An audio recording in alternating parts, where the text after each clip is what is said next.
कल हमने जो दुर्कहेम के द्वारा दिए गए सामाजिक तथ्यों के वर्गीकरण के बारे में पढ़ा था। सामाजिक तथ्यों के अवलोकन के नियम पढ़े थे कि सामाजिक तथ्यों को हमें किस प्रकार देखना चाहिए। जैसे सामाजिक तथ्यों को हमें वस्तु की जैसे समझना चाहिए, सभी पूर्व धारणाओं को उन्मूलन करना चाहिए, विषय सामग्री की परिभाषा देनी चाहिए, व्यक्ति तथा सामाजिक तथ्यों की पृथकता। आज हम करते हैं कि सामाजिक जो तथ्य हैं उनके प्रकारों के वर्गीकरण के नियम किस प्रकार में आए जाते हैं। तो वर्गीकरण का आधार यदि हम देखते हैं तो वर्गीकरण का आधार जो माना गया है वो है सरलता। दुर्कहेम ने स्पेंसर की तरह ही समाजों के वर्गीकरण का आधार सरलता माना है। तो जैसे कि स्पेंसर ने कहा था कि वर्गीकरण को सरलतम समाजों से प्रारंभ करना चाहिए, लेकिन दुर्कहेम ने सरलतम समाजों की परिभाषा नहीं दी है। दुर्कहेम ने समाजों का वर्गीकरण सरलतम समाजों से प्रारंभ करने का सुझाव दिया तथा सरल समाज की परिभाषा अवश्य दी है। तो सरल समाज क्या है, हम इसको समझते हैं। सबसे पहले सरल समाज। तो दुर्कहेम के अनुसार सरल समाज वह समाज है जिसमें इकाइयाँ भिन्न भिन्न नहीं होती हैं। इन समाजों की इकाइयों में समानता होती है, श्रम का विभाजन, विशेषीकरण आदि होते हैं, वह स्वयं में पूर्ण इकाई होते हैं।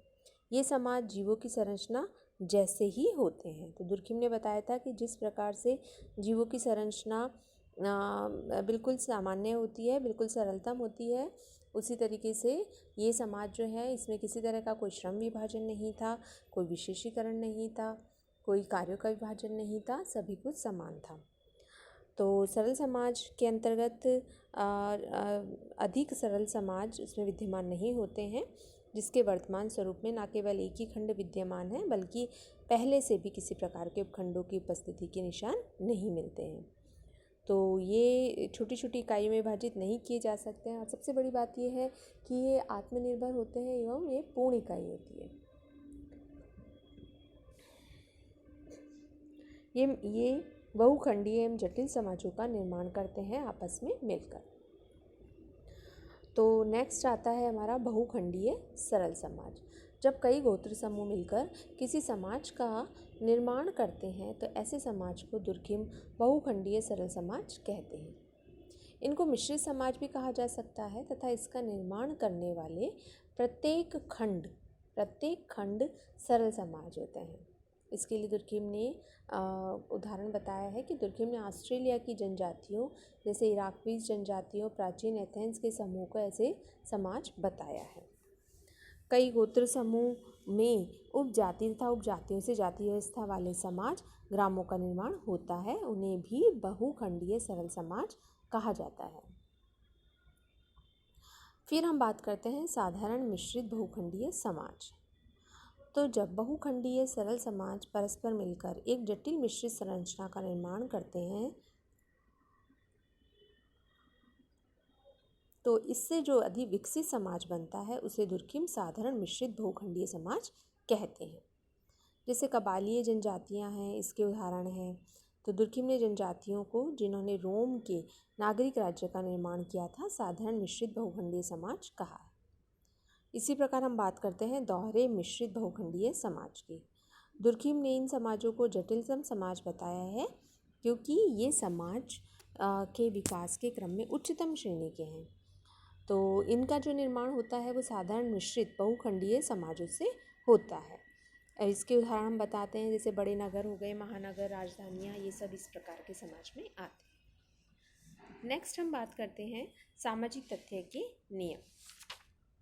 तो जब किसी सामाजिक घटना की व्याख्या की जाती है तो हमें उसकी उत्पत्ति के मुख्य कारक तथा उसके द्वारा संपन्न होने वाले प्रकार्य की अलग अलग खोज करनी चाहिए।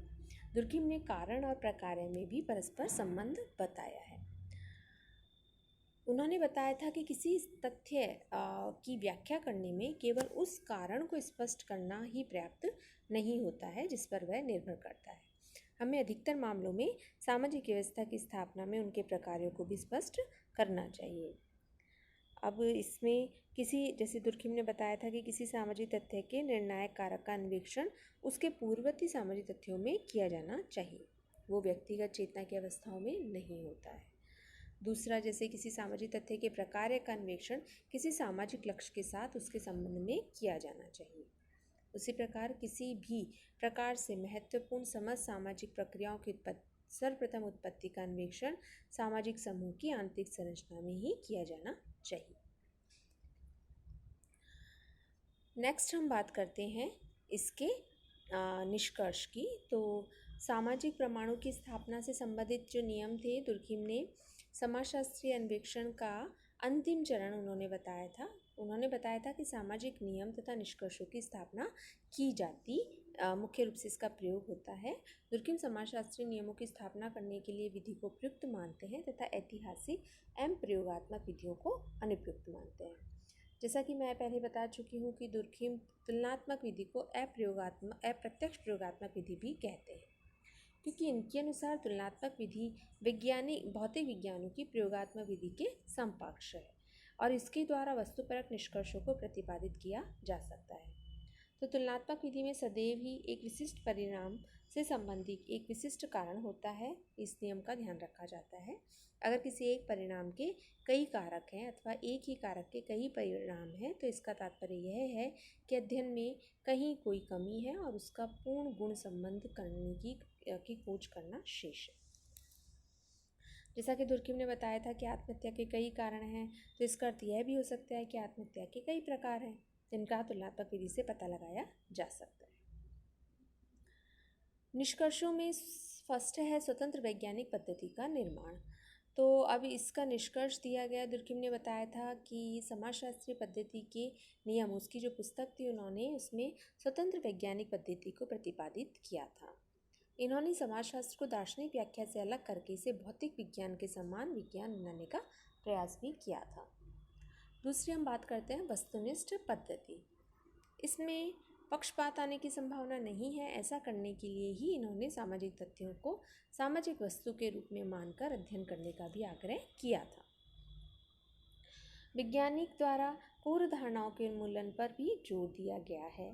तथ्यों का अध्ययन बाह्यता एवं बाध्यता के अवलोकन करने के प्रति अपेक्षा करता है, यानी उसका पक्ष लेता है।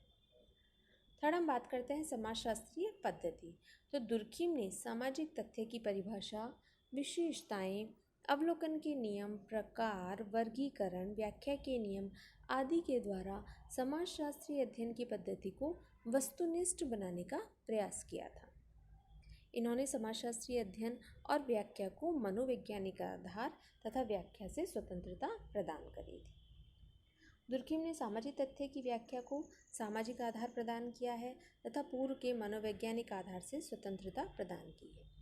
समाजशास्त्री विषय सामग्री को भी दुर्खिम ने स्पष्ट किया है। इन्होंने समाजशास्त्र की विषय सामग्री को ही सामाजिक तथ्य बताया है। अब हम बात करते हैं इसके आलोचनात्मक मूल्यांकन की। तो दुर्खिम ने इसके कई पक्षों पर अपनी पुस्तक समाजशास्त्रीय पद्धति के नियम पर प्रकाश डाला था। Sorokin, Raymond, we wristy, rainfall आदि ने इनके द्वारा की गई व्याख्याओं की कटु आलोचना करी। जैसे हम बात कर रहे हैं सोरोकिन, तो सोरोकिन ने बोला था कि दुर्खिम की यह वास्तविकता वैज्ञानिक के अनुसार गलत है तथा इसे त्याग देना चाहिए। यह कुछ भी नहीं है, केवल एक अनुचित रहस्यवाद है। इन्होंने बताया था कि मानव को समाज से हम पृथक नहीं कर सकते हैं, और उनका कथन यह भी था कि समाज व्यक्तियों से मिलकर बनता है, परंतु व्यक्तियों का मात्र योग नहीं है बल्कि योग से कहीं अधिक है, ऐसा सोरोकिन ने बताया था। इसी प्रकार रेमंड एरन ने भी इनकी व्याख्या की आलोचना करी थी।